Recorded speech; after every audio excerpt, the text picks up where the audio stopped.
full of grace, the Lord is with thee. Blessed art thou amongst Holy Mary, Mother of God, pray for us Sarado sinners maigi. now and the hour of our death. Amen. Hail Mary, full of grace, the Lord is with thee. Blessed art thou amongst women, and blessed Mary, full of grace, the Lord is with thee. Blessed art thou amongst women.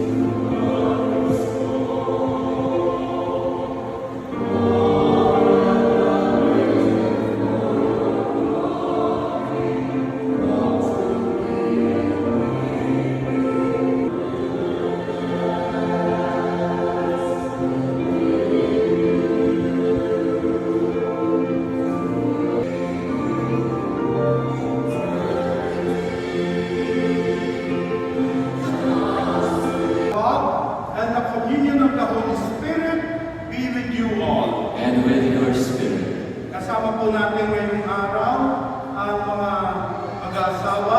From the first book of Samuel. The Lord said to Samuel, fill your horn with oil and be on your way. I am sending you to Jesse of Bethlehem, for I have chosen my king from a children of light. For light produces every kind of goodness and righteousness and truth. Try to learn what is pleasing to the Lord. Take no part in the fruitless works of darkness. Rather, expose them. For it is shameful even to mention the things done by them in secret.